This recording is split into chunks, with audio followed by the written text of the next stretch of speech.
गुजरात में GTS road पर university of Gujarat की लाहौर जाने वाली तलबा से भरी बस उलट गई, जिससे 12 तलबा जख्मी हुए जबकि 3 की हालत इंतहाई तशवीशनाक है। मजीद तफसीलात जानते हैं फरहान मिर्जा से।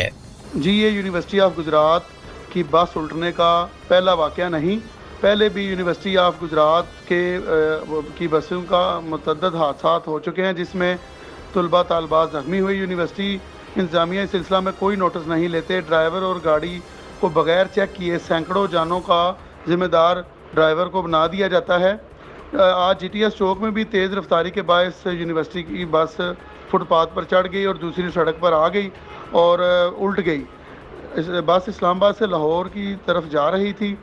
बस गिरने से घंटों ट्रैफिक ब्लॉक रही। पुलिस और यूनिवर्सिटी की इंतज़ामिया मौका पर आ गई है। हादसा में 12 स्टूडेंट ज़ख्मी हैं और 3 को अस्पताल मुंतकिल किया जा रहा है।